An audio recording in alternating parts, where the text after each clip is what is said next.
You're listening to Radio Free Rhinecliff.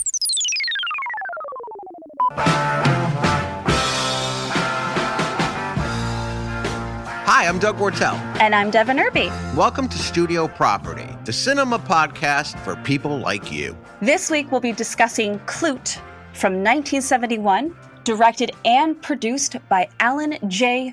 Pakula. Pakula. I just like saying his name. Pakula. Pakula. Who's in it again? Oh, Jane Fonda. Donald Sutherland. Charles, is it Keofi? Seofi? Sure. I'm going to go with that. I was saying coffee because it sounded cool. Oh, it does kind of. Maybe it is coffee. All right. I don't know. And of course, Roy Scheider. The guy from, all that jazz. Or, for whatever it is waiting for us to say, the guy from Jaws. Klute is about a missing persons case that goes sideways when an illiterate novice detective from Pennsylvania follows a prostitute with impeccable fashion taste, I might add, through the underbelly of New York City, only to find that he isn't the only one tailing her. Now, for people like me, the movie is about style. It's about sex. It's about haircuts and tension-riddled, dimly lit shots filmed by a man whose nickname is literally the Prince of Darkness. But before we can get to all of that, roll that theme song. Put that prop gun down, put back the canisters you stole. The devil laughed out loud when you signed away your rotten soul. That's studio property, your studio property. Hey! Shut your mouth or you'll never work in Hollywood again.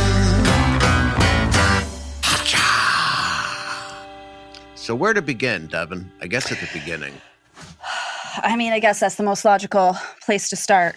I almost just went all Maria von Trapp there. Sorry. I was going down to the wrong genre of film. But right genre of broadcast. That's right. That is true. Yeah. So starting at the beginning, we are picking up our missing persons case 6 months into this guy being missing. And how did you describe our illiterate novice detective? Our illiterate novice detective. Like he literally started that week. Okay, so he is taking on this case and he's been hired by our missing persons employer because he feels like the police haven't done enough. And the only lead they have is our amazing Jane Fonda as escort, and shall we say high-end escort, Bree Daniels. Yes. And I want to assume that he's hired on the cheap. Yes, I think so. That's got to be why they picked him, right? I would say the boss went econo on this case. Yes. Very econo. Strangely enough, the movie is called Klute.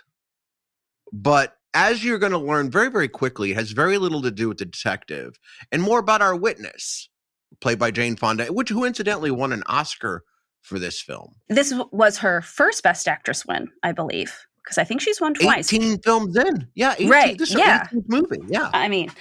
And we will discuss, I think there's going to be a point in the film we'll discuss the moment we're pretty sure she won said Oscar, because it is spectacular. Yes. So John Klute is given his lead and has to go to New York City to investigate a prostitute who may or may not have been the recipient of letters by the missing person that were said to be somewhat salacious. Yes, and may I add, allegedly by our missing person. Because I feel like I've been watching a lot of cop shows lately, so I feel like I have to say allegedly. Like a lot, yeah. But right away from the moment you meet Jane Fonda, you are taken on several journeys because this becomes a character study of this woman from every possible angle, from not only her work, but also her aspirations. Also, you're invited into her therapy sessions, which that's a whole other realm. She's a prostitute who is very into self-care. Exactly. And also clearly doing well enough to afford self-care. I mean, I could 70s. be right in the 70s. Let's say I'm assuming it's not inexpensive now, and it definitely wasn't inexpensive then either. And a proper psychiatrist at that. And this is 1971. So this is around the time Sticky Fingers is out. Led Zeppelin 4 is out. This is December of 71. So it's like 7 months after I was born. Which, between you and me, just so you know, the number one song when I was born was Joy to the World by Three Dog Night. No. Yep. Really? Yeah, it was. I don't know how to feel about that. Your face right now. I don't know how to feel about that. you're like, I assumed it was Supernaut by Black Sabbath, but it didn't chart. Right.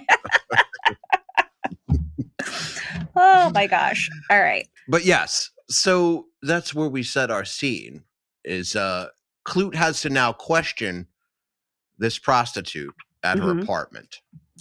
And yes. How does that go?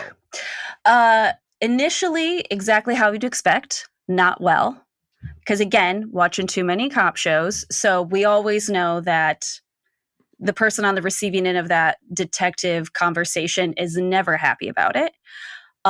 She's actually pretty spectacular, I think, in that moment of like, are you who you say you are?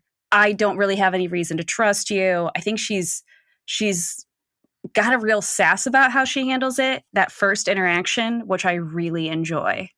Because I feel like it's... Yeah, and her posture suggests that she might hurt him. Yes. Or could have him hurt. Precisely. That's some real hardcore. I loved it. Yeah. It's a good moment. But ultimately, he realizes he needs to make some inroads anyway and starts working on it.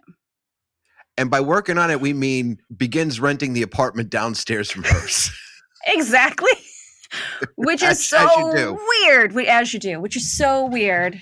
And bugging her phone.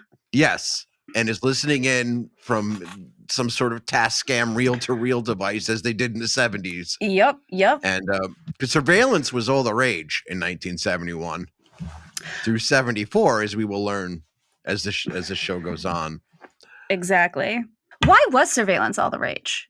Was this just purely do we think this was just purely like a Nixon thing? Why was the I think you hit the nail on the head. Is that what it is? I think you hit the nail on the head. And also visually it's interesting, isn't it? I mean, that's true. That is very true. Visually it is interesting. This is pre-cell phone, pre-computer, the idea of voyeurism.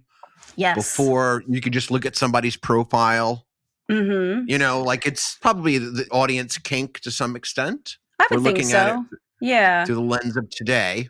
Right. Which is difficult because there's, I mean, the thought of actually having to put tiny microphones into somebody's apartment, into their phone, and the whole thing is just absurd because now we just download some software and hit a button. Assuming you're a creeper and you do such things. And no judgment if you do.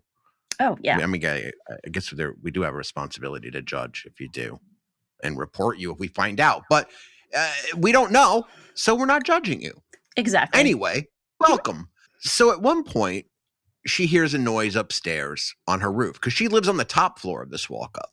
Mm-hmm. And directly above her is her roof, is illustrated by the skyline, which is a really cool-looking skyline that, usually you would find in like a Batman film. Yes, it definitely has. Her apartment almost has a little bit of that 1990s, like Friends. How can you afford such a snazzy kind of place in New York City on your budget?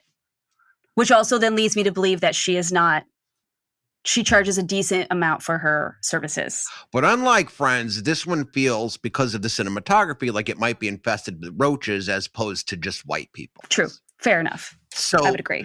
She here's a creeper upstairs and immediately gets assistance from John Klute, this detective played by Donald Sutherland, who I am still convinced maybe has 5 lines in the whole movie. Why the film is named after him when he doesn't talk at all is just, I mean, whose choice was that? And actually, if it was... Well, the guys who wrote the film came from television. And you kind of see that a little bit in some of the mistakes the movie makes, or the sort of things that are lacking in the film. You're kind of like, oh yeah, that looks like a TV movie. Okay. where we spend more time okay. on the character development than we do the plot at all. Oh, so true. Like, yeah. I mean, we get her from every possible angle of her psychology. Oh, like in depth, every possible angle of her psychology. I felt like the movie should be called Bree or Shag. Shag, I think, is the more clever title. That would have been a perfect title. Not just because of her work, because of the haircut that she has, which is very popular, which we'll get into a little bit later, but it becomes the star of the movie after a while. It really does. Stop me if I'm not saying this correctly. Her Yves Saint Laurent dress. Yes, that was really good. Yeah, Yves Saint Laurent. Was that good? Yeah, it was Did really I say good. It right? Yeah. Look at me. Nice. Look out, I'm dangerous in the fashion world.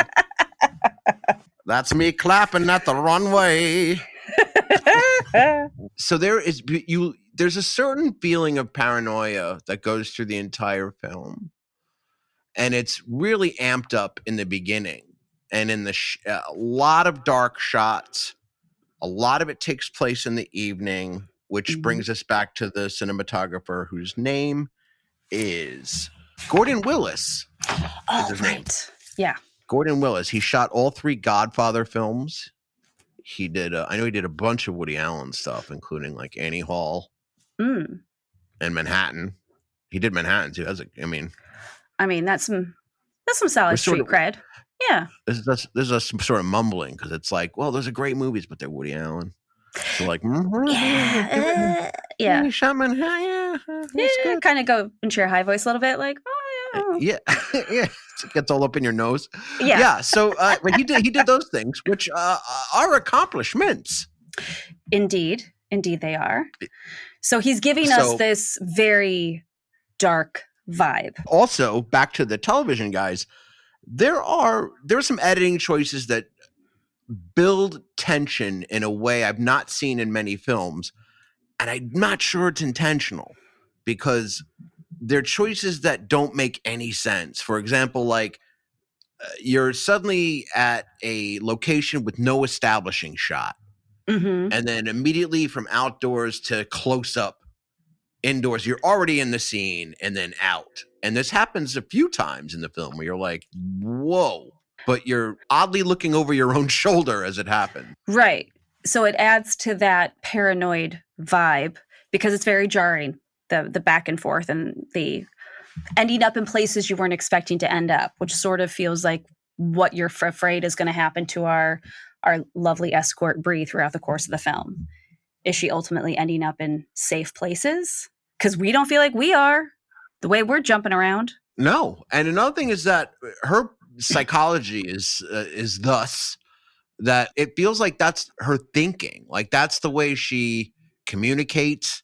That's the way she makes choices. So it I don't know if it's intentional, but it accidentally fits the character to a T. Absolutely. Oh, 100%. And I'm going to take a moment and say like, that could be an accident because I once thought, I don't know if you noticed, I'm a really big fan of Saturday Night Fever. And I had, it's an incredible movie. It's Paramount Picture, but I maintain it's one of the greatest indie movies ever made. And the reasons are legion. We'll get into that as the show goes on. But if I could just take a side road here, I once watched the commentary because I thought it was like, wow, I'm like, this is brilliant. Like the outfit he dances in the end is exactly the photograph negative of his brother's priest outfit. Like, you know, the collar and everything. I'm like, oh, wow, this is incredible. And wow, what incredible thinking to like have that boy make his confession about the pregnant girlfriend and then walk away and have the high heels on and just to like give levity to that moment. All of these things I'm describing are an accident. When you listen to the commentary, he has no idea what any like film person is saying. He's just like, yeah, no, it's what kids are wearing. And I just went with it. So I get very reluctant to look too deeply into visual cues, especially from the 70s, when a lot of them were not intentional, despite, you know, the Jean-Luc Godard of it all. Okay. Yeah. So all right. I hope that made sense to anyone but me. I clearly have known you for a while because that actually did make sense to my brain. And no one can see this right now, but I am posing as if I stopped breakdancing.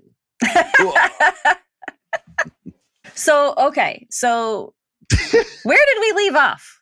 Oh, I know where we left off. We left off at Bree has heard some noise on the roof. And this is John Klute's inn. Because at this point, the only person she could possibly have help her is the weirdo detective who now lives in her building. Right. Now lives downstairs. So ultimately, he helps her through this moment. And it does turn out that it's not, or it doesn't appear to be any weirdo that's going after her, or at least in that moment, it doesn't appear to be that way. And so that opens the door for them to converse slightly more pleasantly than before. Yeah, but also the audience is clued in that it's not just her paranoia, which up until that moment, because of some of her frantic way of speaking and stuff, you're not sure how on the level or how with the rest of us she might be.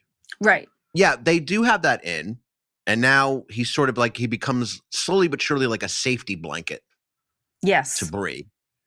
So even though he doesn't talk much. And that gets more uncomfortable as we go along. Wouldn't you agree? Is that like... Oh, absolutely. Yeah. In the beginning, it's not as noticeable. He just seems like a man, a few words. Maybe like he's, everything's happening upstairs. It's not coming out. He's doing a lot of hard thinking and whatnot. But then as the movie goes on, you're like, is he thinking that much? It does reek of like any episode of Love on the Spectrum. Now on Netflix. So yes, it does kind of have that vibe. You're along for the ride, even though you know it's not how you or anyone you know communicate. Is that fair? I'd say that's fair. Yeah. As we go along on their relationship, we get to see Bree has other interests besides her own stalkers and the detective that lives downstairs. Right. And one of these interests is she aspires to be an actress or a model of some kind. You want to set this up? Because this is a clip you sent me. Yes, I love this clip. So we get to see Bree go out on a casting call for a modeling job. And yes. So first of all, the way... Go ahead. I hit the button by mistake. Go ahead. Oh, okay. No, so the first thing we see is a beautiful piece of cinematography. The way this whole scene is shot. You've got this row of beautiful women sitting in those weird modern white chairs that kind of look like something straight out of, 2001: A Space Odyssey. Little too futuristic, right? Yeah. And we have our marketing executives who notice as we go through the scene, we barely see them at all. So if you want to hit play this a little bit and move into it. Yeah, just tell us as we're going along what we're seeing here. Okay. Okay, so first thing is... can I see your eyes? We got a real cattle call vibe happening. Take your hat off. Yeah. So... Okay. Too pretty. We're focused entirely on the potential models. We get to see the marketing execs just as they're moving through it, but we don't give a crap who they are. Yeah. They're shot from the shoulder down. Because all we care about... Framing. Yeah, it's very interesting framing. Because all we really care about is what they're saying and how they're saying it. And what we're looking at are these ladies. These ladies who, like Bree, clearly are aspiring to something more. And the first, one of the first things that comes out of this scene is too pretty. The first girl they're looking at is too pretty. So, yes, pay very close attention to what these executives are mumbling at each other. Mm-hmm. Too pretty. Too pretty. She's now that's kind of the exotic. That's the coloring is great. Yeah, I don't know. It's not quite it, though. No, not really. Hello. Can I see your hands? So we get to Bree. Thank you. So funny. Yeah. Funny hands. What kind of a statement is that? Hi. She is great. The wildest thing about that is you get the idea that they probably were sitting there for a while. Yes. in this like sort of audition period, they're walking by these row of women, just looking at them, making their judgments and moving to the next one, right? Like you've seen that sort of lot. You'd see that in a film like Showgirls or something. You know what I mean? Yeah. But it's that same thing, right? But it's, absolutely. But it's a presented in a more respectable environment per se. Supposedly, yes. Oh wait, Right. no. Allegedly, it's in a more you're right. It's in a more respectable environment. Now they get past Bree, and now they get to this woman, and this is a really interesting moment here. Beautiful eyes. Yes, lovely. Hi. That's the coloring, you know? Yeah, let me see you smile. I think she has that cross between. She's great, but I've seen you before. Yes, Have you done any cosmetic ads? Yes, I have. You have? A conflict. How It's could got they to be send a us new people with a face. conflict? I don't believe Call it. that agency. I mean, Irene Dunn would have had it. That would be perfect. that moment is hysterical She to me. must. See, Like I guess they had like you weren't allowed to do more than one. Apparently, it's a Cosmetic conflict of thing? interest. Yes. Call that agency. In fairness, wasn't I'm trying to think what her name was. The one who used to hit people with phones. Well, the model who used to hit people with phones. Naomi Campbell. Yeah. So Yeah. wasn't she like the Maybelline girl? Like, aren't they exclusive to the makeup companies if once they get a contract like that? Is that what they're maybe describing? That might kind of be what they're describing, but I think this is sort of pre that era. I think that real exclusivity, at least in this decade, was happening at a much higher echelon, which clearly, let's be honest, none of these are ladies we recognize other than Bree Daniels, aka Jane Fonda. So this is clearly not a big end advertisement. This is like a lower. This is a billboard someplace. This is not like in something in Vogue. You know what I mean? So I don't think we're at that level. So the fact that they're perturbed by that is very funny to me because I think you got to hit a certain, like you said, I know Naomi Campbell, Kate Moss. And was it Isabella Rossellini that like for years was the Estee Lauder lady? So right, where they were doing that stuff exclusively. Yeah. I think you got to hit a tier. Yeah. So you think this isn't quite that tier? No. Which makes it even more offensive to me because I feel like they're acting like they're at that tier, but whatever crap cosmetics they're advertising is not at that tier. I love the framing of the shot, like the three paintings taken at different exposures of the same shot. And the row of women sitting across from it, but also the two women surrounding our Bree Daniels are, you heard them describe one of them as exotic and the coloring. Oh, that's the coloring. They're very much darker women, almost Caribbean, right? And she is very not. Did I get that wrong? Do you think so? Caribbean? No, I wouldn't say that. I would say they Italian? are. Yes, I would say they are what we would classically think of as, this is going down a real PC road. But what would have been considered exotic before he's on down the road. Right. Before there was a clear understanding of, you said Mediterranean was exotic when we all know that that's not actually the case. Right. So I feel like, and that's a little bit of the era we're in, where they're like, oh my goodness. So, I mean, honestly, the one to Bree Daniels, her right, us looking at it, the left, kind of looks like she's taking a little bit of inspiration from Elvira, but, trying to tone it down a bit. But she's also, her skin is like very, it could possibly be an Italian woman, but like how great would it have been like, this is the coloring. Wow, where are you from? You're so exotic. She's like Staten Island. Yes, exactly. I'm from Bensonhurst. Yes. I live on Bath Avenue.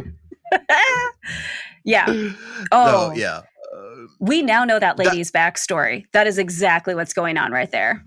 We definitely just wrote a better scene. We did. We really did. Oh.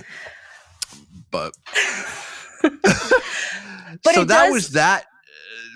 Oh, go ahead. No, I was just gonna say, but yeah, so that is what leads us to at least the beginning of the understanding of Bree has aspirations. She doesn't want to be an escort or just an escort. She is trying to do something else.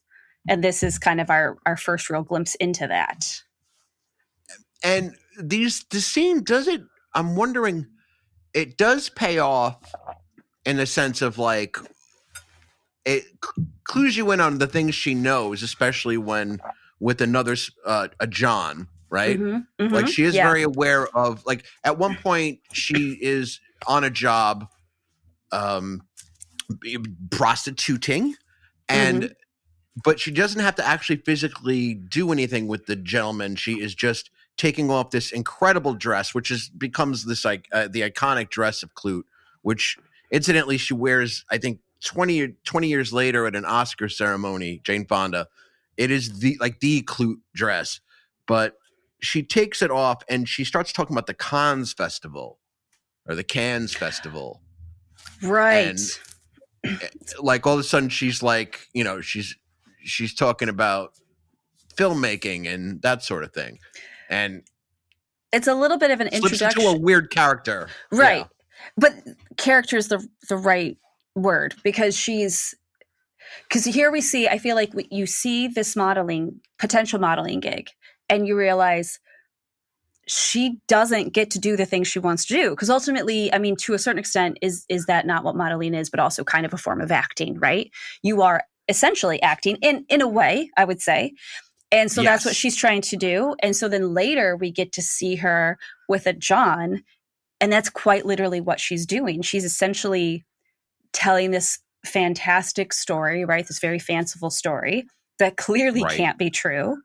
And the John, that's what he's there for. So it's like there's a real Gypsy Rose Lee kind of vibe to it, where it's almost burlesque, where it's very sensual. She's telling the story. She's wearing this beautiful gown, and then she's, stripping as she's talking to him. So there's not even any sex in that moment, but you do get this real feeling of she's acting, she's feeling the part. That is how she's doing the work she wants to do, which is essentially to be an actress. And if I'm not mistaken, isn't Klute following her on this gig? Yes, I think Klute is following her at that point. Yeah. So you as the audience are sort of the condiment in a voyeur sandwich. Would you agree? Yes, because remember, in that moment, not only have we realized Klute is following her, but since we have figured out that her paranoia is real, whoever the actual bad guy is also following her. So it's like a Russian doll of voyeurism happening. It is a Russian doll of voyeurism. That is a perfect description. Yeah. At one point, Bree starts getting these phone calls in the middle of the night, and they hang up on her. There's some breathing, but it's also very scary. Like she's like, "Who is this?" And there's nobody on the other end of the phone. Yeah. Let's go back to, we're in 71. There's, not only is it a dial-up phone. Yes, thank you. It's like, not only is this like, there's no cell phones. It's, there's not even like star 69 to figure out who called you because they tried to block their call. None of that. No caller ID whatsoever. No, none of that exists. And it's a landline, which is attributed to an address. So it's worse, because in theory, that means that this person who is ever making these creepy calls knows your address. Knows where she lives. Yeah. I mean, so it that's is not comfortable. No, and it is kind of a level of paranoia that I think doesn't exist anymore, because, we currently live in a world where there's a little bit of anonymity to a certain degree. There's so much that's just transient, right? You move and you keep your cell phone number from the place you used to live, so the area code doesn't match, so it doesn't mean anything, and you go down that path. So as a result of these things happening on a continuously, she goes downstairs and sleeps at Klute's apartment, where he pulls out. Remember whatever that bunk bed thing was? What was that? Trundle bed. So he has a trundle bed. Yeah, like a 12-year-old girl. Or a family, right? No, it's true. Because who has trundle beds? 12-year-old girls and pioneer families from like 1854.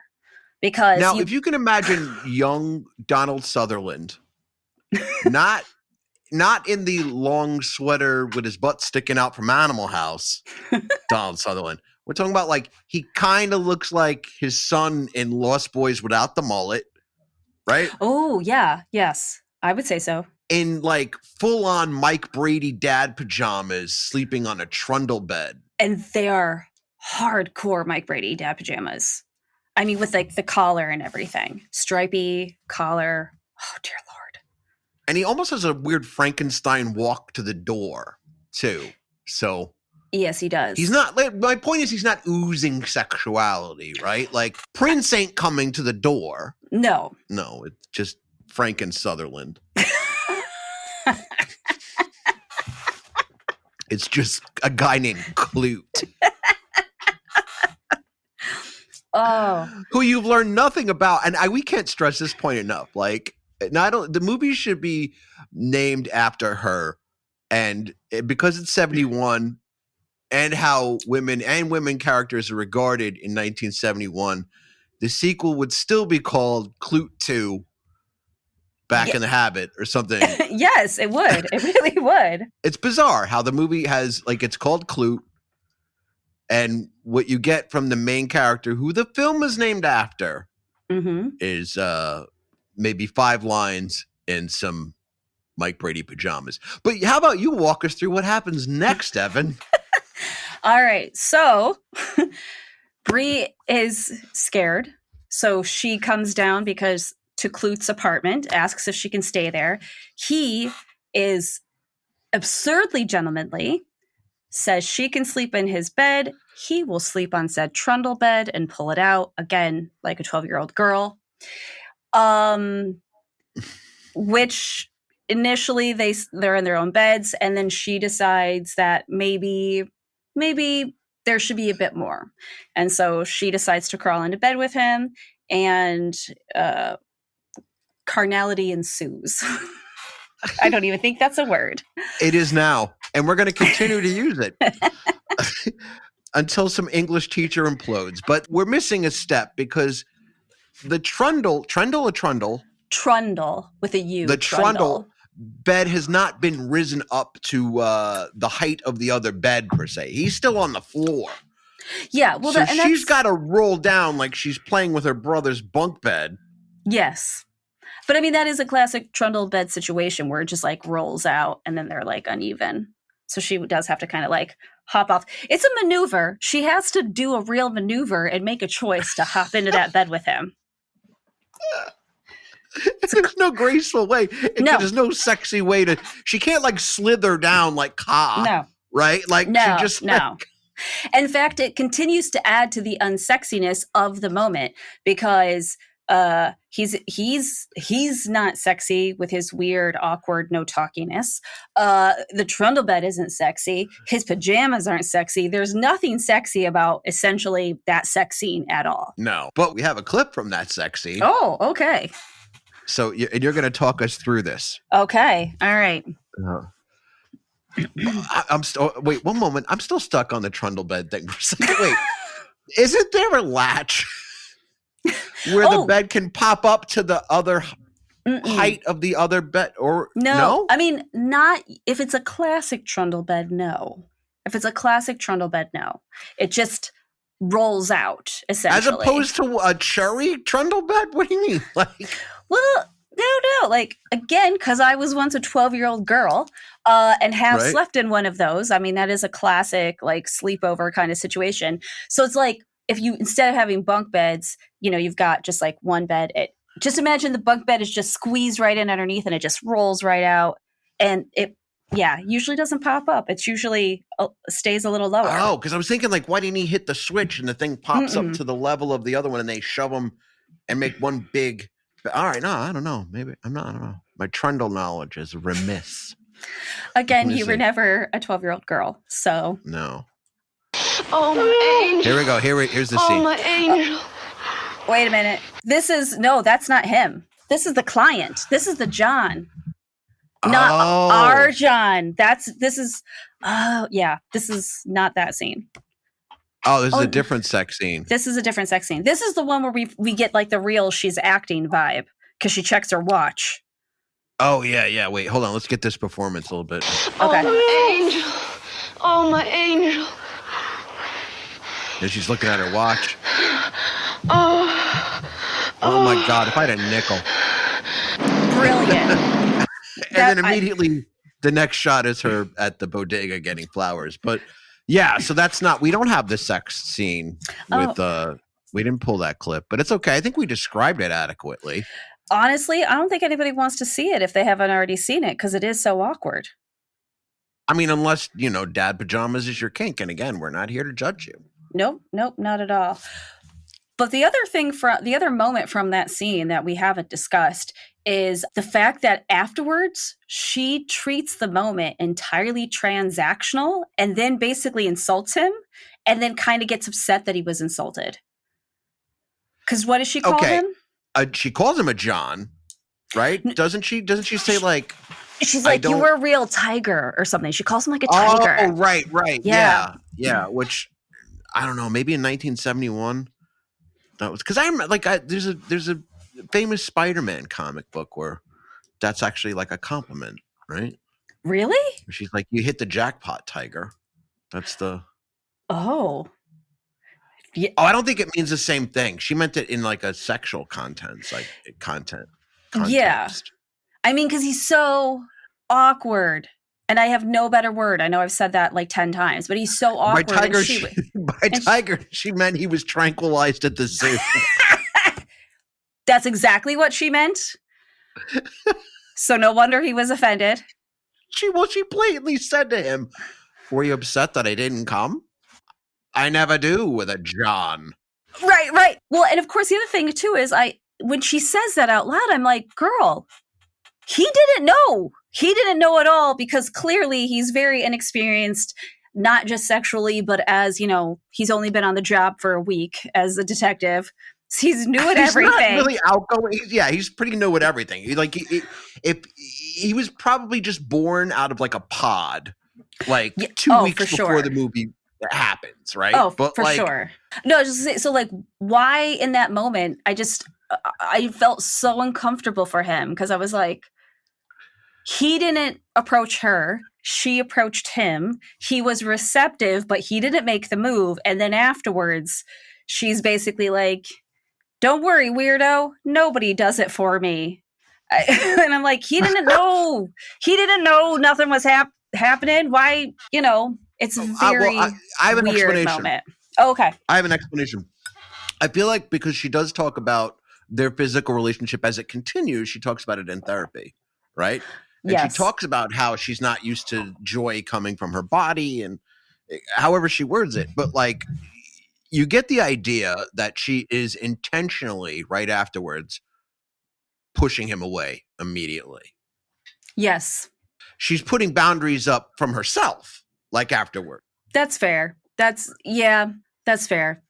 I think you can infer that for a few different reasons. Mm-hmm. Like it's intentional. Like she's being sincere in the moment of the acts, but afterwards she's like, "Oh shit, what did I do?" And then she's very much like abusive at him, almost as though she felt like being intimate with him was the only way she could like show appreciation. Almost like it was the only way she had to show like appreciation. And then, as you say, afterwards panicking. Like, crap. I'm glad we got down to the bottom of that mystery. Yeah, because the Mike Brady thing was really wigging me out. So. Yeah, it was, again, we're starting. This is our first episode. And right away, the first sex scene we got to talk about was a nightmare, really. Yeah. I hope this isn't isn't indicative of how every other movie we select is going to go. No, just constant awkwardness. Moving right along, we also have a scene where they start to piece together that there might have been another prostitute who might have interacted with I want to say the missing person, right? Mm-hmm. or the abuser. Well, there's a connection with an abuser. Right. Because we've been working off the premise that the missing person is the abuser. But obviously our friend Klute doesn't believe it's the same person. And he thinks there's something a lot fishier going on. And obviously post our them being intimate, she opens up a little more and it starts to actually help him, which is what he's been wanting the whole time, to try to get to this particular prostitute that might actually be able to lead them to the abuser. And I guess we shouldn't really say abuser. We should say attempted murderer, because really that's what we've learned is there was a John who tried to kill both of these escorts. Right. Both Bree and a friend whose name escaped me. I didn't write it down. Arlen Page. Arlen. I think I just thought it was a really interesting name, so it stuck in my brain. Arlen. That is a cool name. Right? Arlen. Mm-hmm. I like it. Yeah. I never met an Arlen. Me neither. Nope. Huh. So they go looking for Arlen. And we do run into different contractors, per se. Like there's a madam in one scene. And then there's the pimp played by Officer Roy Brody. Scheider. Yeah. Officer Brody. And he's a pretty convincing pimp. He is. A little unnerving, actually. He's quite good. He has that glare, that almost like that Harvey Keitel and Taxi Driver thing where you're like, yeah, he absolutely has seen the thing. Like he has definitely worked in the trade. Yes. Yeah, absolutely. He's really gives off that vibe for sure. And then of course we also run into just a number of other fellow prostitutes that she knows throughout that process as well. Yes. And they seemingly don't have the fashion sense she does. I'll say that. No, not at all. Not at all. Yeah. Not down with the whatever magazines led her to the Yves Saint Laurent. Right? In 1971. Yeah. So, I mean. Yeah, she didn't have the same subscriptions to the same fashion magazines as Bree Daniels. No, not in the slightest. The other little moment we get as they're going, they're meeting all these characters and trying to find Arlen is when they actually go to the morgue and what appears to be receptionist or clerk at the morgue lets them go through photos of dead prostitutes to see if one of them is Arlen, which is a very disturbing scene, particularly considering how casual it is. They're just looking through photographs. But I also have to point out that he's not associated with, first of all, the state of New York at all. Never mind a precinct. Mm-hmm. So I just, that took me out a little bit because I'm like, I don't think they're just going to let some private dick from Scranton, right? Right. Come in and just be like, I need to see your, I need to go through the card catalog of dead prostitutes. And I mean, I don't know. An ID one. I mean, I feel like that wouldn't be the case today. But again, we're talking about 1971. We're talking about right. Yeah, ago. People were letting their children smoke in the passenger car without a booster. So yeah, exactly. Probably with also not even being buckled. So yeah, so I don't know. Maybe it was common to let a detective. Yeah. Right. Oh, maybe. Hey, come right in. Officer Quiet Man. Come on in. Officer Mumbles, come on in and take a look at these photos. Oh my gosh. But ultimately, we discover she's not dead, or at least doesn't have a photo in the morgue. So we know that much. Right. And they find somebody who sends them. I want to say that it was Roy Scheider. Scheider. Snyder. I always say Snyder. And then I go Schneider. Because I feel like that would have all my bases covered. Yeah, I get it. Yeah. There's an instinct to do that in conversation. But now our conversations are examined. So I'm on a microphone, so I should get things correct.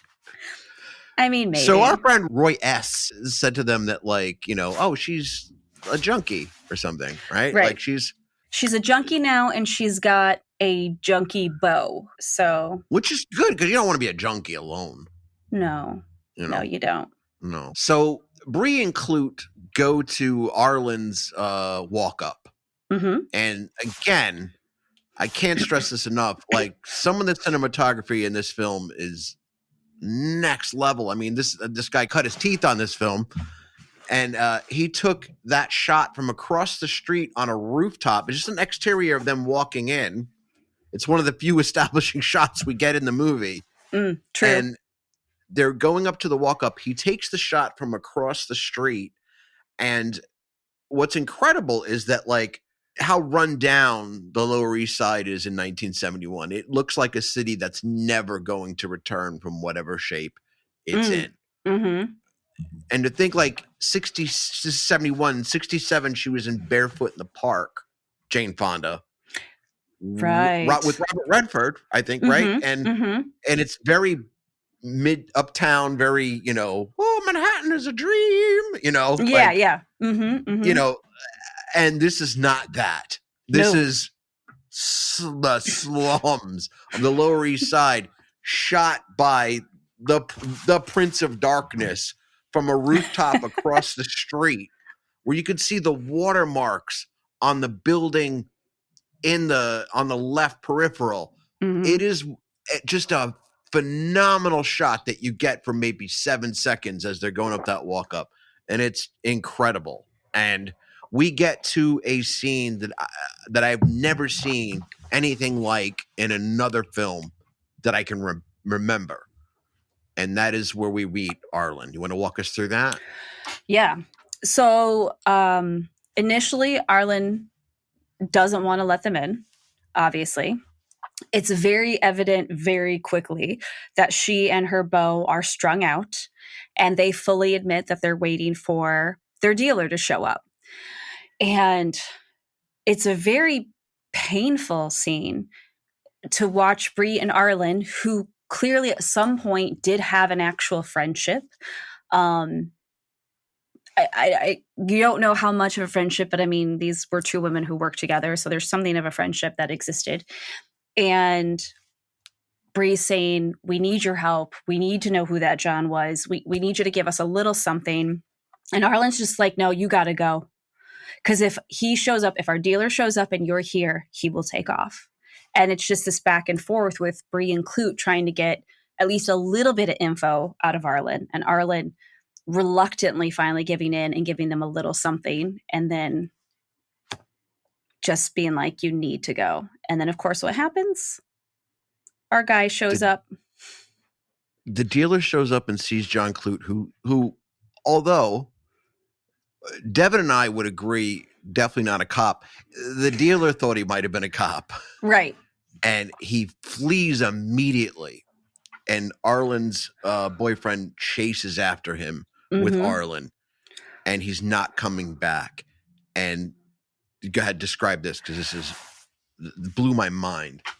So it's just so real and so painful. So the beau and Arlen come back in, and you can just see the desperation on their faces. And he goes and he just kind of gets into the bed and lays down. She gets like a wet rag to like put on his head, and just, it's the two of them just kind of having this, we are screwed. We are so strung out, and there is nothing we can do right now.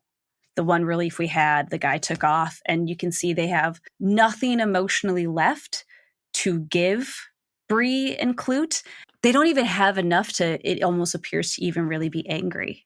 It's just kind of you just need to go. It's like this is an incredible performance too. Like the look of, like, it's almost like somebody died. It's like the thing they were looking forward to the most in the world that could give them some sort of just slipped away. And the emptiness that they convey to the camera in that moment will haunt you after the film is over. I can only compare it to, did you ever watch Orange is the New Black?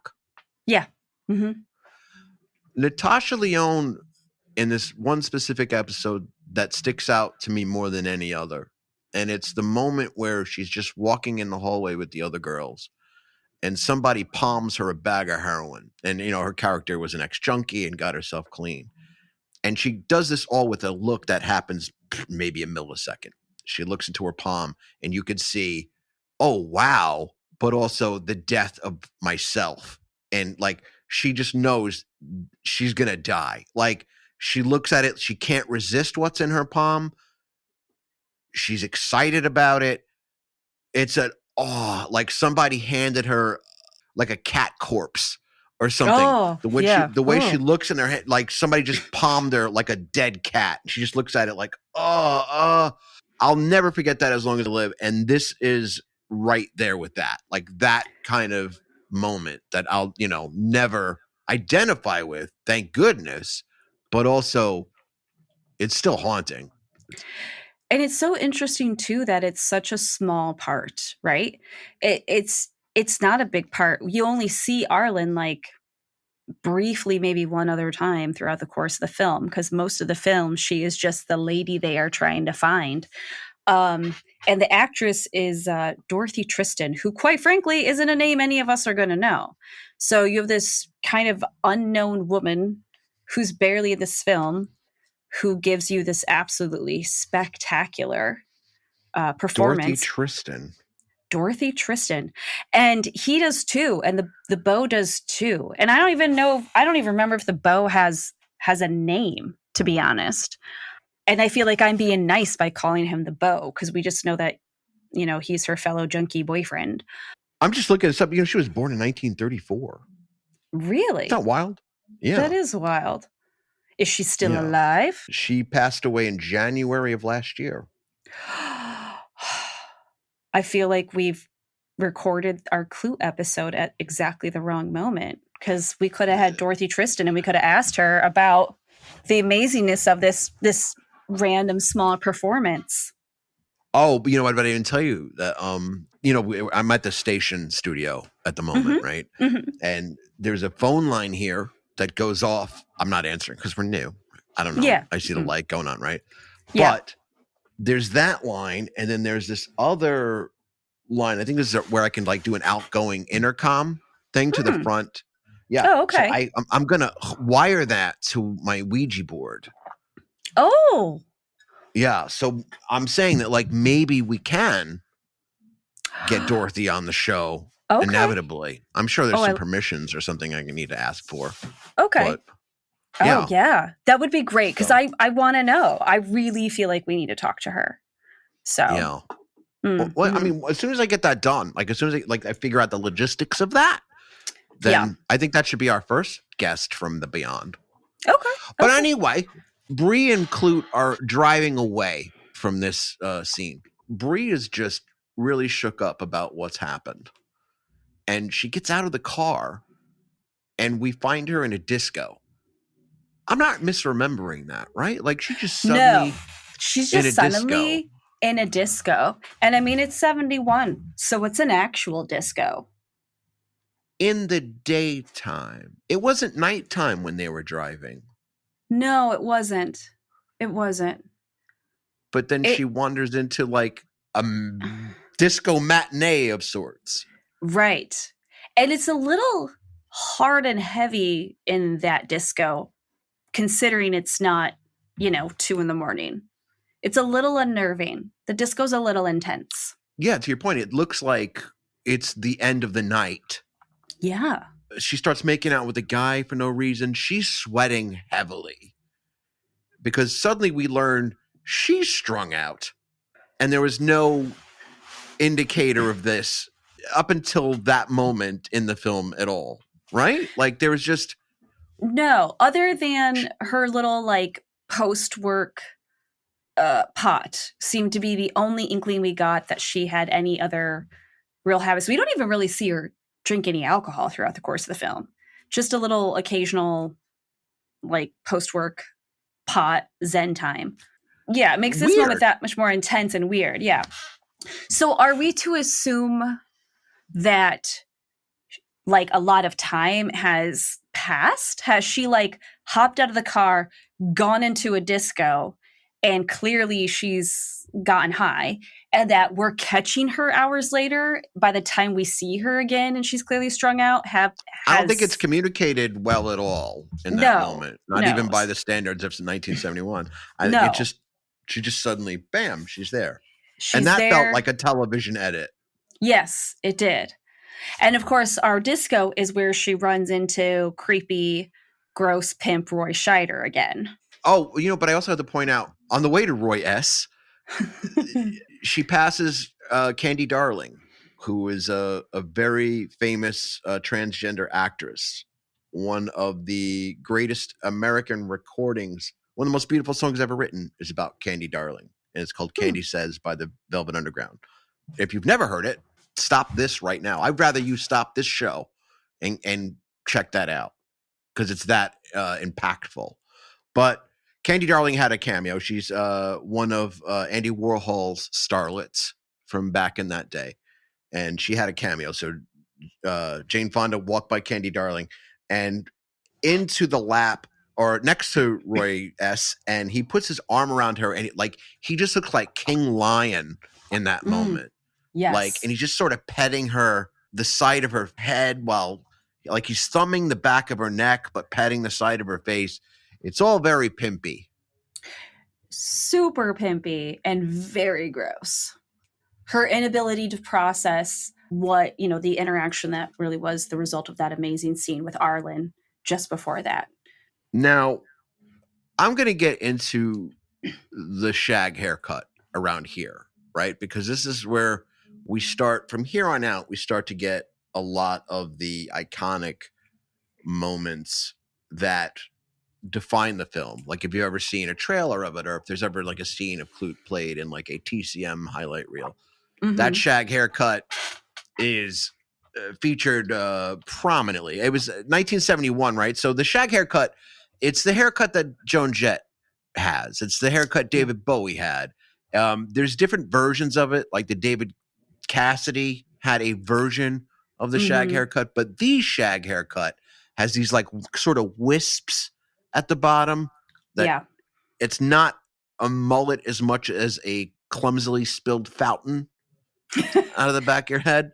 And the top is very much like a crown. Yeah.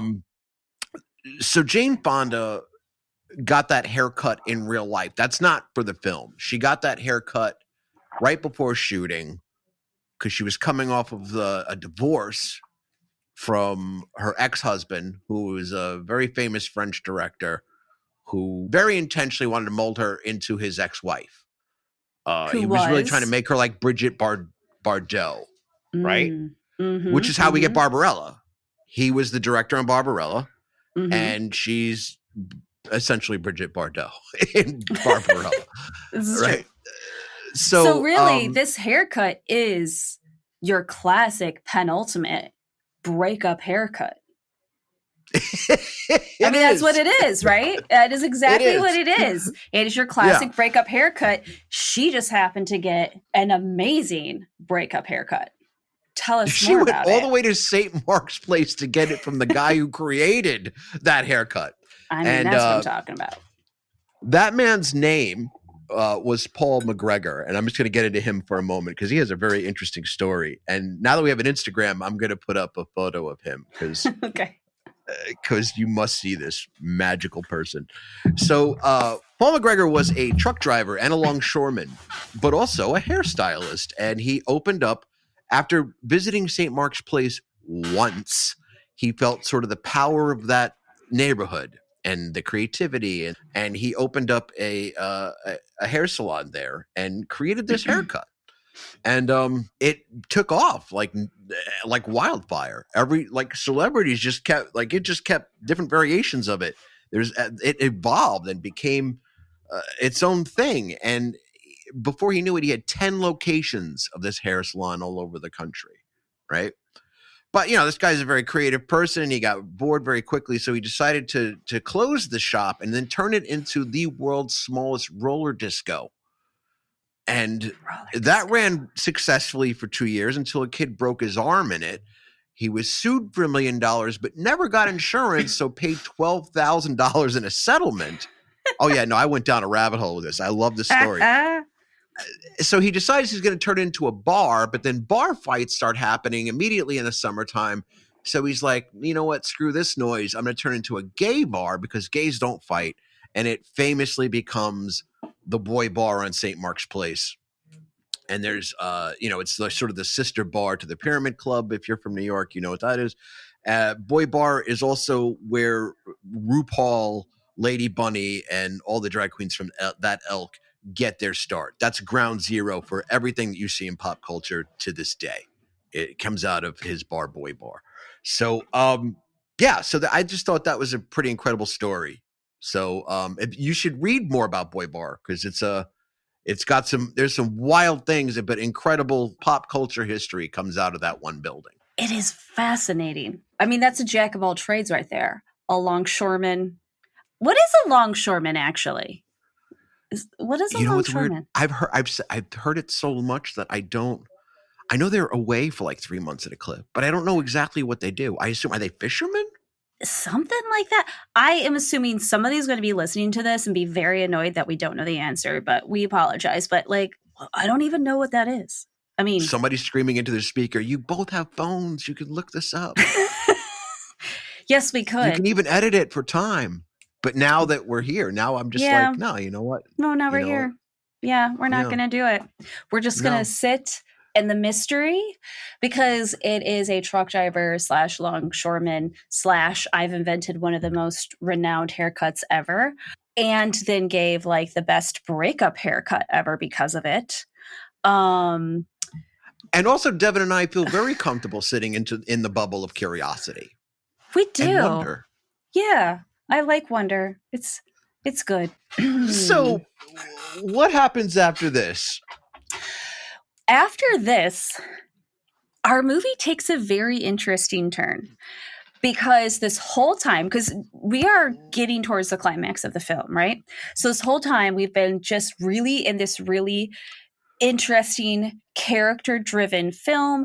We get all aspects of this amazing, well-rounded individual in Bree Daniels, even though the person who the movie's named after has barely said anything. And all we really know is that he's not good at his job and he wears Mike Brady pajamas. But so we've been going through all of that. And then suddenly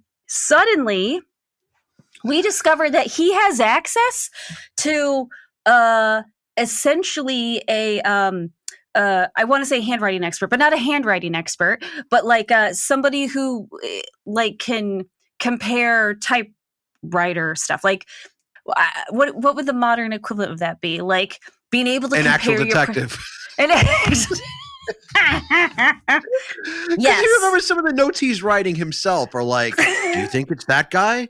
When he has like a notepad when he's investigating things, and he's like jotting things down that are basically like, I wonder if it's her ? Right. Like it's just like basically, yeah.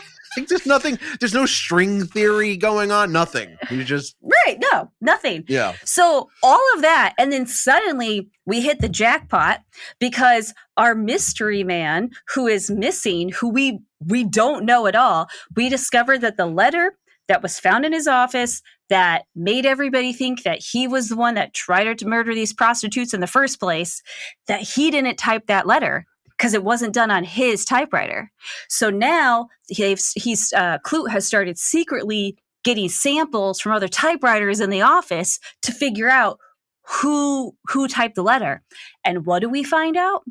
Klute discovers the typewriter where the skanky letter came from was actually the boss, who's the guy who hired Klute to find the missing person in the first place. So now we're in a real pickle, and we don't know how we got there. Because we're like, why wasn't anybody doing that in the first place? Why didn't the cops do that 6 months ago? But it's really Klute is the friends we made along the way. Really, I mean, basically, yes. Klute is inside of us all along, is what we learned. I mean, because he's not much of a detective, and no. So he decides he's going to bait his employer by telling him that he has found a black book or something that he doesn't actually have, and tells him that he is going to he needs money I love that he gets another $500 out of the guy. He's like, which in 1971, let's be honest, is like $20,000, right? Oh yeah, for he's sure. Like, yeah. So he gets another $500 out of the guy, and he's like, yeah, I need this to fund this, me walking down the street to find this black book, presumably. But before we get too far ahead, we have to actually let you guys know that this same employer is not only stalking her, we still don't know why at this moment, but we have surmised at this point that at one point he broke into her home the night after she slept with Klute in his man pajamas. Yes. Yeah. Yes, this is correct. He had destroyed her apartment completely. Like he cut up her mattresses. Yeah. And then at one point she picks up her underwear and with like two fingers like, ugh, and then you later on learn what had happened. Devin, what happened? Oh, he was disgusting and he jammed in her underpants. And they're like good underpants too. Clearly underpants she'd wear out on a job. They're not granny panties. And they weren't cheap. They weren't cheap. And it is truly a foul violation of a person's privacy. He broke into her apartment, destroyed things, and then jerked off in her underpants. And left them for her. That's another moment I have to say when we realize we are in 1971 and not 2024. Because, of course, the first time I watched it, I immediately went, forensics! But, of course, that... Right. This could have all been solved with one DNA test. Exactly. It could have been solved with one DNA test. Not so in 1971. Yeah. She could have, like just walked to the police station with those underwear, like in a pair of tongs. Yes. You're like, someone spilled their minnows in these. Please run this under the microscope. And then voila. Exactly. He's in cuffs like in an hour. Question. How much do we know about say 1990 forensics? Because I'm kind of also wondering, is this another area in which we realize Klute is terrible at his job? Because even though we couldn't have DNA matching, there was some like blood typing and such that was done. There was like a little bit of biological forensics, shall we say? So, did Klute mess up by not going to the cops?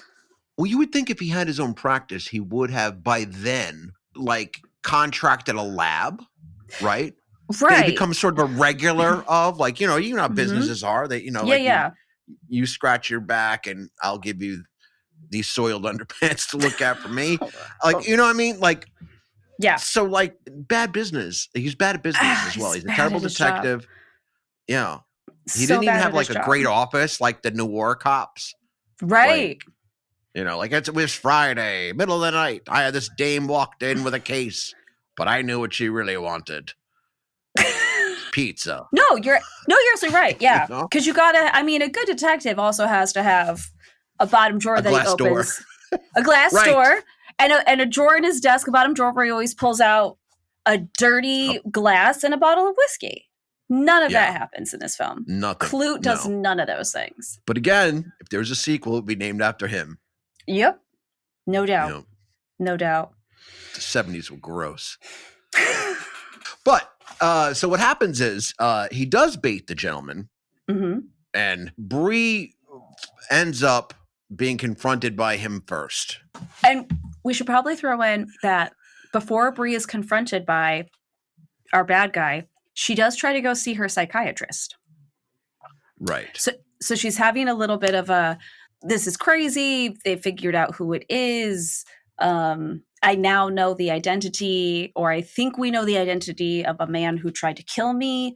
And at this point, we've also learned that Arlen, since we saw her in the Strung Out Boyfriend. That's right. Has been found dead. She's been murdered. Yeah. So we assume this is the guy who murdered Arlen.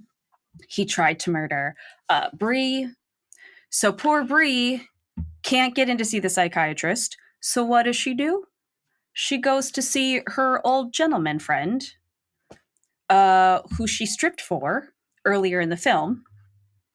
At some garment district warehouse that looks like a dry cleaner. Precisely. It does look like a dry cleaner's. It does. And so but he's not there, so she decides to wait for him. And instead, he's met with the guy who now you as the audience understand not only soiled her underpants, but has murdered her friend Arlen and was the John they were looking for in the first place. Yep. And the worst part, he's been involved the whole time. And Klute is nowhere to be found in this moment. And Klute is nowhere to be found. You can't find her. No cell phones. No cell phones. And also bad detective. Right, and bad detective. And of course, we've also figured out at this point that our missing guy is also probably at this point dead and has been murdered by the same bad guy. So he's just killing people left and right. But then what happens next, Devon?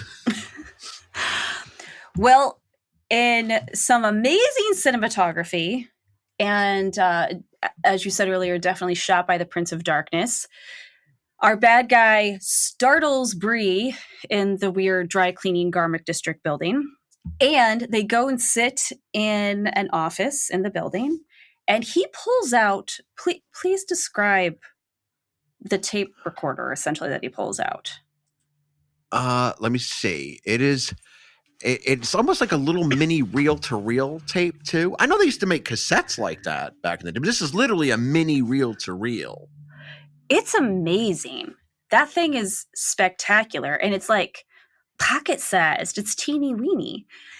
I don't know that it's ever really existed. It's probably just for the film because it's so striking. And I feel like there would be some vintage collection of these things if they were real.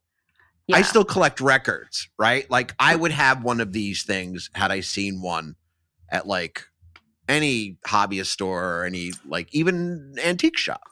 I would own it. I would have it. And I don't think it's real. But in the movie, it's there and it's spectacular. And so he plops it on the desk, and what does he start to play on it? But he's recording a visit between him and Arlen. And I think you need let's play it. Roll I'm going to hit this. Here we go.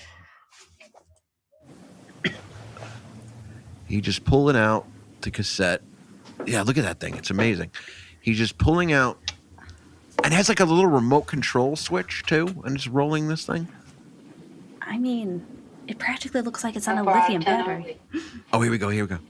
About 5 miles outside of New York. Do you mind if I turn the lights down? No, it's up to you. Turn the light out if you'd like. So Arlen thinks he's a John at this point. My name is Peter Cable. I work for the Toll American Corporation, which is situated in Pennsylvania and in New York.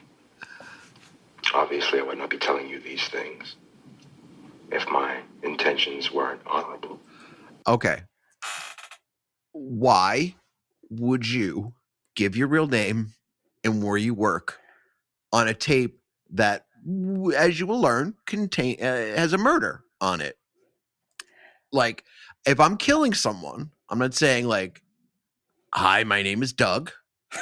I work at the Shoney's on Route 9. I'm the line cook, and my shift starts at 7 p.m." I mean, that is what he's doing. I would not be telling you these things if my intentions weren't good. Which is like a whole other weird element, right? I wouldn't be telling you these things if my intentions weren't good. No, you're clearly telling me because you're insane. I'm going to roll the clip. Oh. You look familiar to me. In what way? I don't know. Your face looks familiar to me. Arlen has seen him before. I guess I have a confession to make. We did meet before, about 2 years ago. And I often wondered whatever happened to Arlen Page. And here you are. Yeah, I remember. All right, so listen, as an aside, in this moment, we have to talk about the cinematography. So the intensity of what we're hearing is one thing, but the cinematography is spectacular. And this is a moment where I am 100% confident that this is why Jane Fonda won the Best Actress for a Best Actress Oscar that year. Absolutely agree. So the shot goes back and forth from the murderer, and there's single perspective shots, right? They're standing next to each other, but it goes to his face, then it goes to her face, and she's off center in the frame, and she's realizing what is on this tape as it's playing, and her face conveys as much. So I'm going to continue the clip real quick. And the crying right now, just the way that, and the fear. I remember you. You beat me up. That's what you did. It's okay. Just freak me out for a minute. That's all. I promise to drive you back afterwards. Okay. Why don't you just tell me what you'd like, and then after you tell me what you'd like, I'd like to spend just some time with you. I have been looking for you for 2 years. Why? That's my business. I've been looking for you for 2 years. Mind your business. It's my business, not yours. So, oh my God. This speech is the penultimate villain monologuing, in my opinion. He's absolutely right. He's laid out everything. He has said exactly who he was, where he works, where he's from, tells her he's been looking for her, is like, yeah, I have a confession. We've met before. And she's like, yeah, you're the dude that beat me up. And yet somehow you can tell on the tape, she's trying to keep her cool. And then she's like, why are you looking for me? And he says, none of your business. It's insane. I mean, it's insane. There's no other description. While the tape is playing, Jane Fonda's reacting. She's giving two performances. She's giving you the mourning of her friend, but also how terrified she is in that moment. Oh, I will go with 3. And also the dread of what she knows she's about to hear. And it's all being conveyed in her face. And also the crying, it's not audible, but it's visceral. It's like in her face, like there's no other way to say it. She's also snotting, right? Like it's real. Like it's not a tearjerker. No, but in the literal sense, there's not like the cream that's under your eyelids to induce crying. She's acting. Yeah. No, she is crying in real life. This is aggressive. It is terrifying to watch because, like you said, there's layers of what is happening emotionally, and the fear is, you feel it. You feel it. And it couldn't possibly be shot better. No. Here we go. However, I will say that you gave me a great deal of pleasure. I saw in you things that I had not seen in other women of your profession. So hats off to you, sister. At all, physically. It's all right. No, it's not all right. Of course, you know it's not all right. That's his Yelp review. All right. I mean, if that's what you have to tell me first, and then if that's what you want, that's fine. Arlen, why don't you lie down on the bed and make yourself comfortable? I'll not strap you in. I'll not tie you down. Oh, my God. The amount of shaking that Jane Fonda is doing in this moment. And as you said before, be comfortable. It's completely silent. Her crying, and it's just. Oh man, I don't know that I want to continue rolling the clip because we're right back there, like when we were watching it, right? Like it is. Yeah. It's a really incredible moment, but I agree with you 1,000%. This is the scene where the Academy was like, I don't think there's anybody else to give this Best Actress award to you. I don't think so. Let me see who else was nominated with her.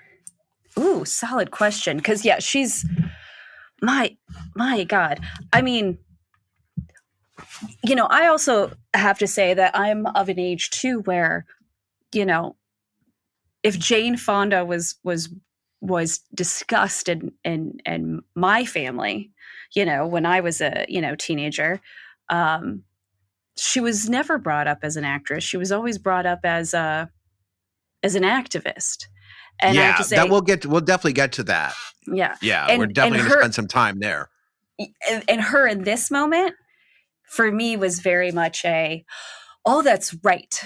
this is what she did first. This was her This job. is what This she is what did she did first. Yeah, right. She was an actress before she was an activist. This was her job, and she's amazing at it. This was the thing she literally did 18 times before. Yes, exactly. And you're like, oh my God. She ever gave $1 to the Black Panthers. Exactly. Oh my God. Yeah. And yeah. Okay, so in my pursuit of not looking up longshoremen, I found that the best actress that year was the nominees for best actress that year were Glenda Jackson for Sunday Bloody Sunday, Julie Christie for McCabe and Mrs. Miller, Janet Sussman for Nicholas and Alexandra, and Vanessa Redgrave for Mary Queen of Scots. So, I can't. I don't think I've seen any of there's those a couple. films. I've seen a couple of them. Okay. And I'm sure we're going to cover a few of them on the show, but I will say that just off the top of my head, I don't think there's this moment. No. I feel like I don't think it was close. I don't feel like. No. Yeah, I don't feel like maybe there was some weighing of. I think it's pretty much like, it's Jane's. This is Jane's award. Right. And it's because of this moment. I think you're absolutely right. But I guess this is the moment where Klute comes in.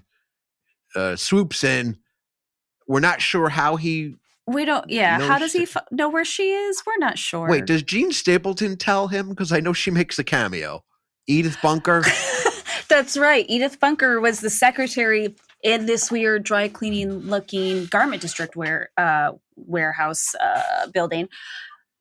I don't know if she tells him. I can't remember, but somehow he magically shows up. And you have to admit, as far as a bad guy dying scene, this is a little artsy because Klute basically busts in the room and Peter Cable, our bad guy, just almost seems so startled that somebody else is there that he sort of jumps backwards. And apparently there was some real shoddy building work in that office because he literally smashes a window and falls out backwards. Whoopsie. Don't get me wrong. If you're going to smack into, probably single pane. This is pre-energy saving Windows, double pane, triple, whatever. But still, I would have expected him to smack his head, crack the glass, knock himself out, something. No, he full on goes through the window. And the thing is, I think that this is a period of filmmaking where this happens a lot, where the detours into the character's psyche, there's a lot more time spent, budgeted for that than there is the climactic ending of the movie or the plot at all. Right. Like it's just okay, no, we want to delve into, it's more of a character study in the sense that no, I want to know this person and take all these twists and turns with this person. But the actual plot, the actual thing happening to her is almost an afterthought. Yes. I don't think that's exclusive to Klute. There's a lot of films like that. I know not to be a teaser, not to be that guy, but we're going to be covering one of those next week too. Oh, yes. Yes. I feel like we'll probably talk about it a little bit more next week too, because it is something that kind of is a little bit of a movie pet peeve of mine. Or I'm you can't skimp on those moments. You got to give those energy as well. I suppose in its own way, though, it is kind of funny when he just busts through the window backwards like an idiot. Whoops. I'm sure that happens. So shocked. Ah. Yeah. Right. I had a plan. Where did that get me? I had a plan, but I slipped on this cable. Right. And that was that. There was a banana peel here. And I was wearing my poor people shoes. I slipped in my dancing shoes. So our bad guy dies. Thank goodness Bree is alive. But we also know that Arlen's dead. We know our missing guy. Have we even said his name? Do we know what our missing guy's name is? Missing guy? Because I just feel like that's all we've called him is missing guy. So we assume at this point we know he's dead. We just, we're just nah, he's dead. He's definitely dead.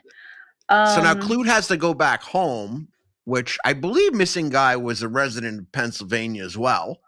Yes. So now he has to return to the wife and say, like, hey, that letter was fake. Your husband maybe was probably not living a double life. He was just murdered by his boss, which is weird because he could have just fired him and not given him unemployment like every other boss. But no. Absolutely. But he went a different way. Mm-hmm. So because he found out about his prostitution. That's the motivation behind the murder was this poor bastard became aware of his boss's prostitute problem, addiction, right, hobby, fetish. I mean, if you can call attempted murder a hobby, I mean, arguably, I suppose it could be for some. I mean, it's not making macaroni ducks, but it's Hey, to each to their each own. their own. Yeah, yeah. So Klute asks Bree to come with him. I'm assuming there was a conversation, but you see that they're leaving together, and that her apartment is packed up. She communicates that she's about to leave, but then she gets a phone call, and we're assuming it's from one of her agents. Yes, and she answers the phone, and you can see this quick little moment where she slips back into Bree the escort and is like, oh, hey. Yeah. Looks over at Klute and is like, oh, yeah, I'm so sorry. I don't think I'll be able to see you. To the guy or gal or whoever the potential client is on the phone. So sorry. Don't think I can do it. Gotta go. And she's like, how is Roy? Or something to that effect. Yeah. Oh, yeah. How is he? But you're right. There is a weird moment of hesitation where it's such second nature for her to be like, oh, yeah, I'm going to go out on a job. And then to turn around and be like, oh, no, I'm not going out on a job. I'm moving to Pennsylvania with Mike Brady. And also, right. And, but also you get the distinct feeling that whatever is about to happen in their future, it's not going to work out. Yes. Because their personalities couldn't be more different. It's not like it doesn't become a fun prostitute movie like Dr. Detroit or Night Shift or Pretty Woman or any of those fun flicks. No, it's not. It's not that kind of romp. It very much feels doomed as they walk out the door. No hooker with a heart of gold. No, none of that. None of that. No, none of that. Sadly. But you know what? I would like to look at this film through the merciless lens of the present day in a segment I like to call, Devon, Upon Reflection. So usually in this segment, and I say usually even though this is episode 1, but is a segment that I would like to reserve for things that don't hold up in film today. And it's usually things of maybe a racist nature or think that, but those things could be period correct or, but this would be the place for conversations like that, right? Not just like, well, this doesn't hold up because the cell phone wasn't invented, right? Or this doesn't hold up because this could have been solved with a DNA test. Yes. Or if it's the Warriors, like you could have taken car service. It's not like that. Right.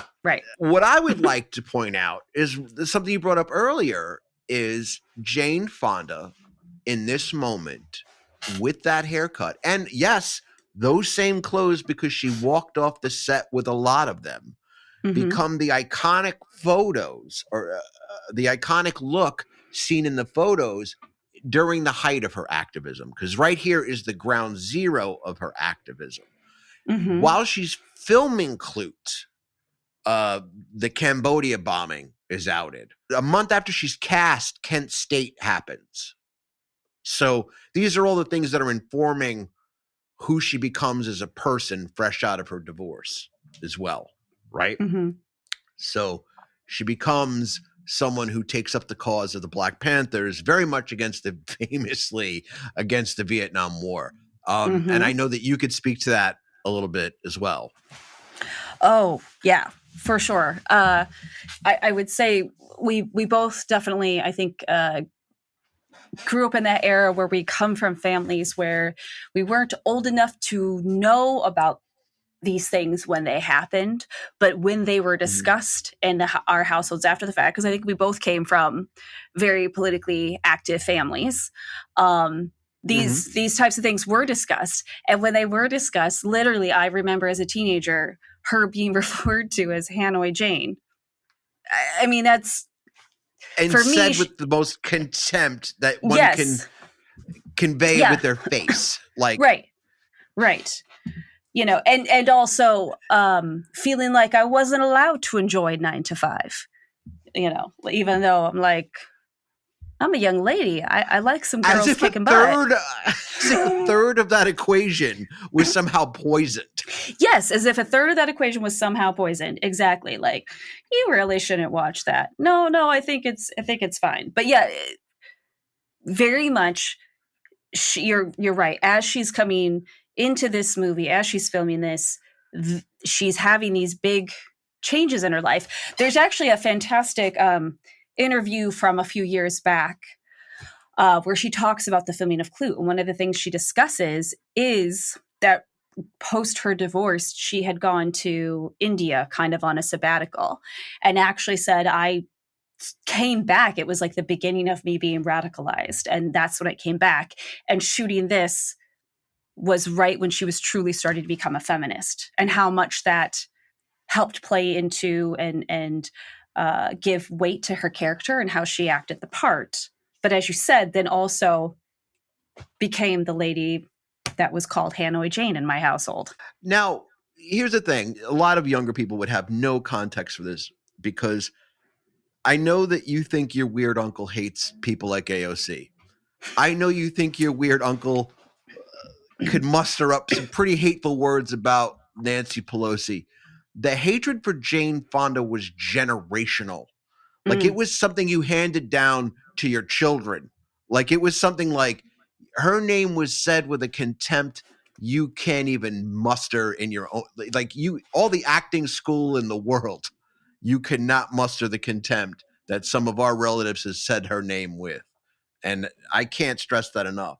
If I'm being a little fair or trying to see it from their perspective, well, Vietnam, I can't relate to that, right? Like, I can't relate to the debate around Vietnam. I was like born, right?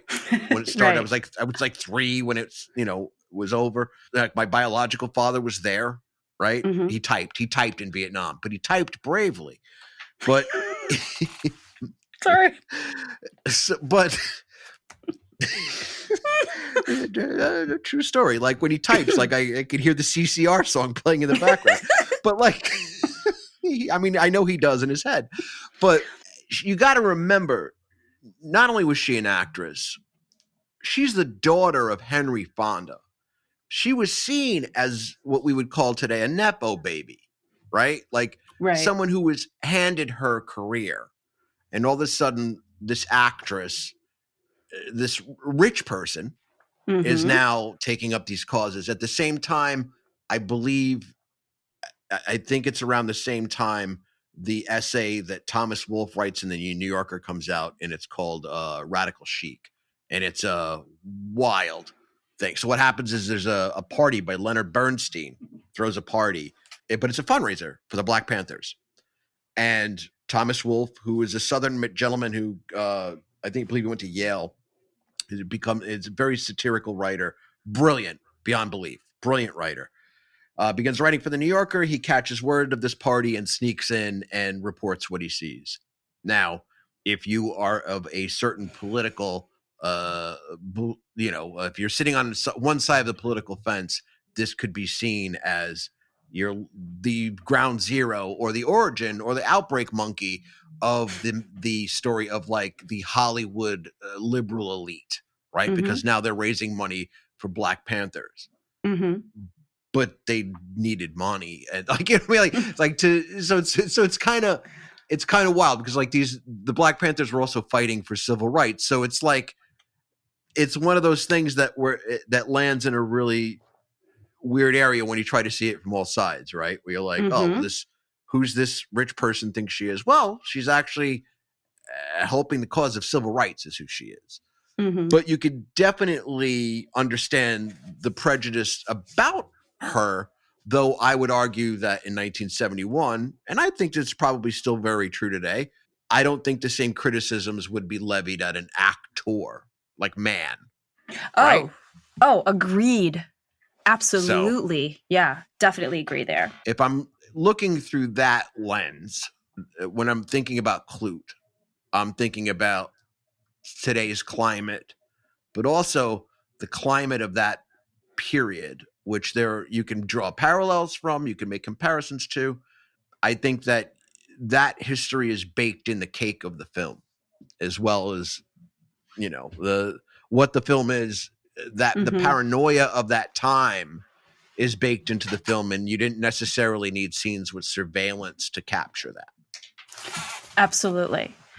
The other legacy at this point is realizing there really wasn't truly, as you say, any actor or actress at this point that really was politically active. I mean, truly real. I mean, not that they weren't at all, but not really in any real way at that point. I mean, this is not that far post studio era, right? So this is very much. This is the studio era. Era. But this is like New Hollywood, right? So I feel like we're like in at the beginning of New Hollywood, where directors have more say and they have more control over the projects. And, part of the aspect of the studio era was a story was created for you as a person. And if your personal life didn't fit into what they wanted, it didn't matter. You just kept that to yourself, and then they made a storyline for you, right? I mean, how many stories come out now about who was homosexual, who had a baby out of wedlock, right? So these are all things. And who was the lady that went through some weird process of adopting her old child, so it wouldn't look like she'd had this baby via an affair, right? So like all of that kind of thing. But Warren Beatty could make any horny political film he wanted. Right. I'm sorry. No. It's like, but you get to here, and you get to this point where you have somebody that says, in Jane Fonda, I have an opinion. I've done my homework. I've done a bit of research. I have an opinion, and I have a voice, and I have a platform, and I'm going to use it. And I think now we're so accustomed to that just being a thing that happens. You are a celebrity, and if you choose to, you will use that platform politically. And it just wasn't remotely that common. And as you said, particularly from a woman. And I would argue that her activism is 1,000% sincere. Whereas as we venture down the road of, and nothing about this show is going to be chronological. So at some point, I imagine, as we hit things like The Godfather and things, you're going to see some wild shit. Like, in terms of activism gone awry, per se. So yeah. So there's that. You can look forward to that fun stuff. But yeah, upon reflection, this is the ground. This is the period where Jane Fonda is radical Jane Fonda, and she couldn't look goddamn better doing it. Damn right. So yes, upon reflection, I would say Jane Fonda was a balls out human being. Balls out sounds sexist. Oh, a little bit. Save me, Devon. I'm being sexist. Oh God, I can't. Okay, I'm making a woman bail me out too. I just can't. I'm drowning in sexism. We have to go before I do something more sexist. All right, agreed. Thank you for. I'm a Roman candle of sexism. All right. And on that note, thank you for joining us, everyone. And we will see you next week. Kaboom! Studio Property is mixed at Spillway Street Content in Red Hook, New York, and syndicated on Radio Free Rhinecliff. Theme song by The Corner Bodega. Be sure to subscribe to the podcast and follow us on Instagram at Studio Property Show. Thanks for listening, and we'll catch you next week.